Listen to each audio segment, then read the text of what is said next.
Da-da-da-da. I know exactly what you're thinking. I've had those thoughts a million times. I can see the question that's behind your eyes. Oh, you're searching for a peace of mind. But listen up to this truth. You are me and I am you. Every one of us is worthy. Baby girl, worthy woman, every one of us is worthy. I know your life, I felt your pain. I know your joys and your shame. Sometimes it feels like life walks over you, oh, like you're a penny on the ground. But either on the ground or in your purse, the smallest piece still holds its worth. Every one of us is worthy. Baby girl, worthy woman, every one of us is worthy. Baby girl, worthy woman, every one of us is worthy. Worthy of love, worthy of life, worthy of saying no when something don't feel right. This is a song for you, for all the ups and downs that life will put you through. Oh, so listen up to this truth. You are me and I am you. Every one of us is worthy. Yeah. Baby girl, worthy woman. Every one of us is worthy. Baby girl, worthy woman. Every one of us is worthy. Every one of us is worthy. Every one of us is worthy. Baby girl, worthy woman. Every one of us is worthy. Every one of us is worthy. Every one of us is worthy. I know your life, I feel your pain. I know your joys and your shame. Sometimes it feels like life walks over you, oh, like you're a penny on the ground. But either on the ground or in your purse, the smallest piece still holds its worth. Every one of us is worthy. Baby girl, worthy woman, every one of us is worthy. Baby girl, worthy woman, every one of us is worthy. Worthy of love, worthy of life, worthy of saying no when something don't feel right. This is a song for you, for all the ups and downs that life will put you through. Whoa. So listen up to this truth. You are me and I am you. Every one of us is worthy. Baby girl, worthy woman, every one of us is worthy. Baby girl, worthy woman, every one of us is worthy. Every one of us is worthy. That song has really been on my mind, my spirit, period. If you know me, you know I love this song, you know I love India.Arie. But anyways, I was just singing that song. One thing that I heard, of course, you can look in Webster's dictionary, it's plenty of different definitions for things, but I heard India.Arie say that for her, and I thought it was applicable. She said that the definition of worthy that she loved the most was deserving of regard and respect. I am on a journey of healing, and I want to heal and I want to help others be healed. Through my process, I want to grow through my process. I've done enough complaining through my process. I've had enough self-doubt during my process. So now I need growth. I uploaded a video where I think the name of the poem was There's a Deep Hole in My Sidewalk. And just to summarize it, chapter 1 said there was a deep hole in the sidewalk that the person walked down the street, and it was a deep hole and they fell in. But when they fell in, it was hard to get out and they felt like it wasn't their fault. That was the end of chapter 1. Chapter 2 was exactly like chapter 1.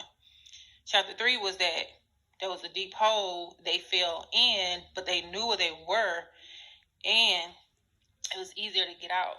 Chapter 4 was they walked down the same street, saw the same hole, but they didn't fall in the hole. They walked around the hole. And chapter 5 was I walked down a new street, a different street. That's part of a process that helps us when we sometimes forget our worthiness, because life will do it to you. You will forget that you're deserving of the best. You will forget that you're deserving of honesty. You will forget that you're deserving of loyalty. You will forget that you're deserving of peace. I've forgotten all these things before. And I'm yet working on remember this at times when I need to remember. I'm working on moving from chapter 1 to chapter 5 in a lot of instances in my life. I'm working on realizing that, I'm beautiful on the inside, yes, but the outside as well. It's always so strange because people are always, you're so beautiful. It's like always, you so these good things, but until you yourself get it, see it, feel it, understand it, and believe it, it's kind of others. It's good for your spirit too. Well, this is only my opinion, but you still need to believe it. I have a word that's intentional. The word is intentional. In order to succeed on this journey to healing, wholeness, I've learned that that's not on somebody else. That's not on my parents to make me feel whole. That's not on a church. That's not on my spouse. That's not the responsibility of my children, my friends. That's all my own responsibility. And so that's what I'm doing. I'm being very intentional in the choices that I make. A few days ago, I made a chapter 3 choice. Knew better, still did it anyway. But hey, it's okay. Now, sometimes I've made really bad chapter 3 choices that could have risked my life. So I can't say that I have improved in a lot of areas. But even though I still want to improve even more, because that's what life is. It's about learning better, doing better, and then reaching out and teaching others better.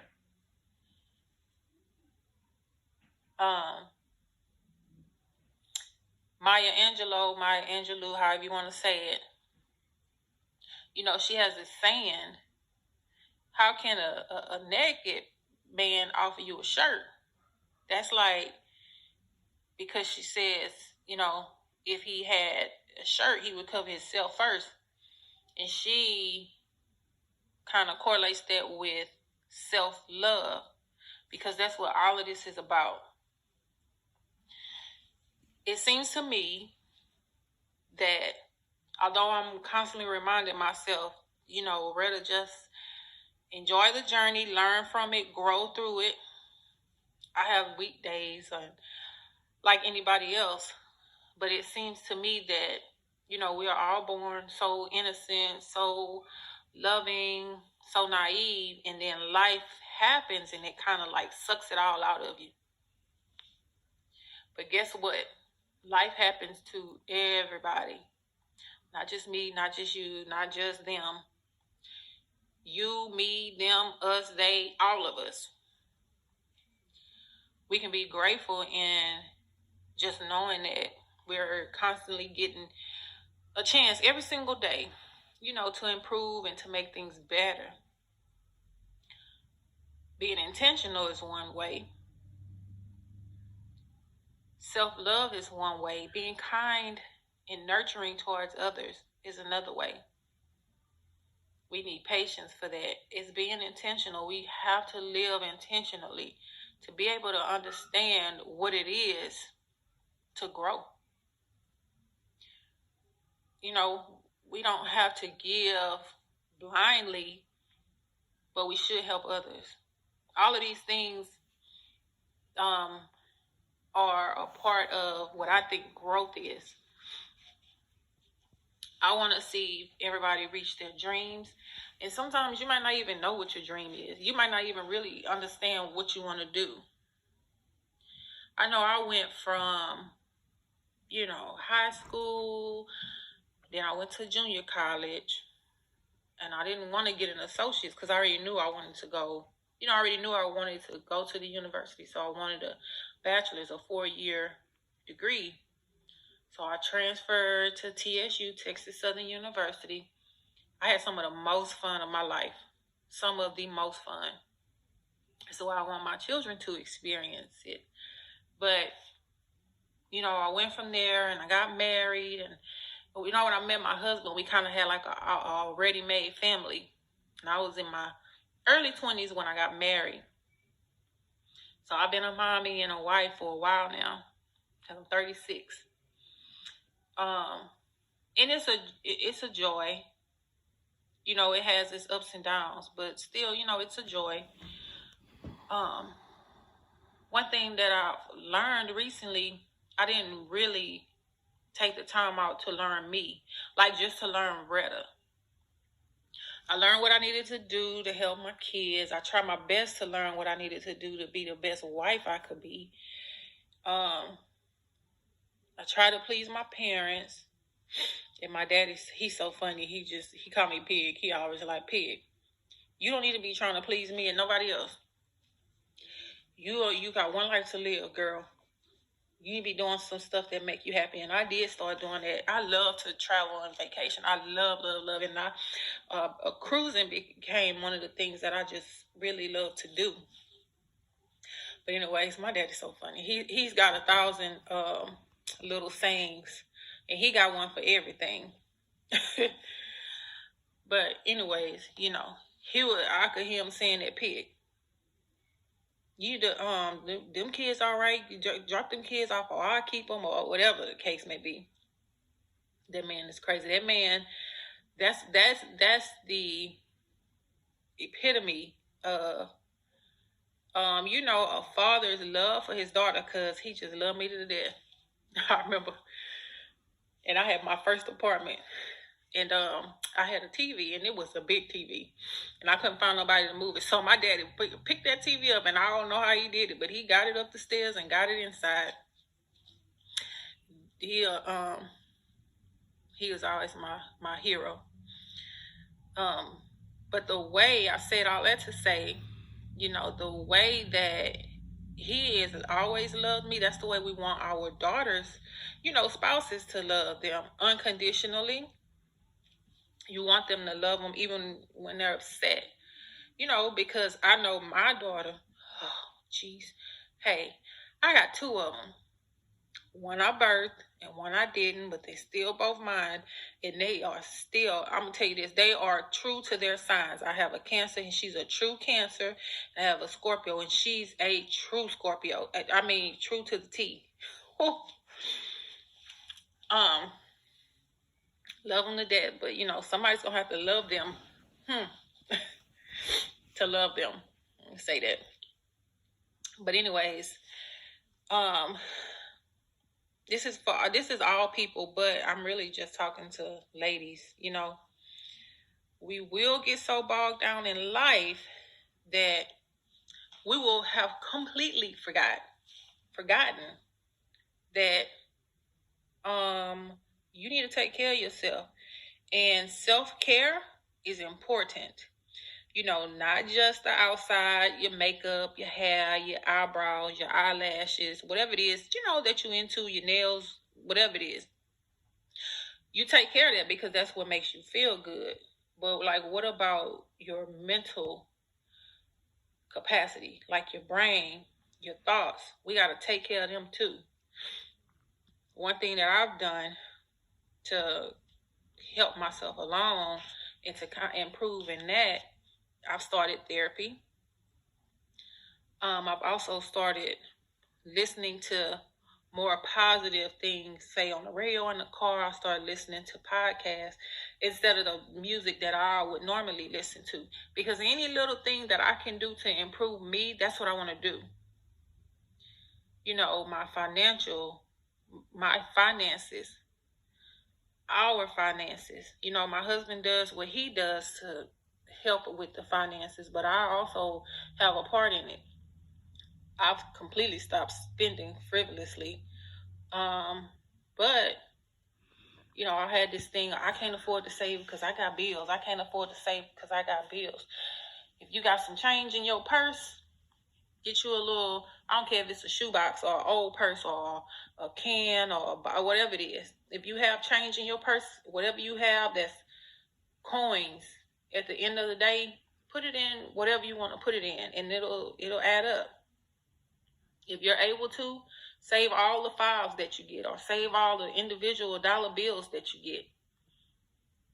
It's the little things, and it seems simple, but it will add up.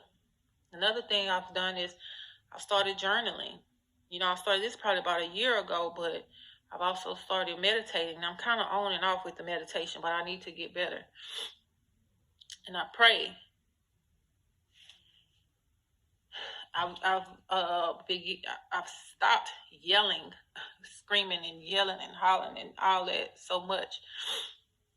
I won't say 100%, but I have improved in that area. For my physical, I started working out, and it's become part of my routine, and I just love it. I love it. I hate when I have to miss. Let me see. Even at work, I've been finding different ways to cope with things that I deal with. My role at work is not one that I take lightly, and it's one that I take on with gratitude. But it's also a lot of challenges and a lot of learning experiences. Now, I've been blessed to have a great leader who is open and honest with me. So that makes it easier for me to learn and to grow and to be able to make it through some of the situations. Because if you don't have that, then it's very hard to be able to deal with some things. And some people, you have to learn people, and it's okay, you just learn to deal with them. But, I've done that. Try to make sure I always tell, our children, I love them, we love them. I'll use technology sometime, send them a group message. Now, I don't know how to do all that, calling everybody on the same day. I don't know how they do that, but they can FaceTime with all of us on the same FaceTime. It's amazing, but I don't know how to do it. So if I need to know how to do something that's techie, I just ask one of them to do it. But I'm on a journey of healing. I'm excited about it. I'm, ready to have just reached my destination.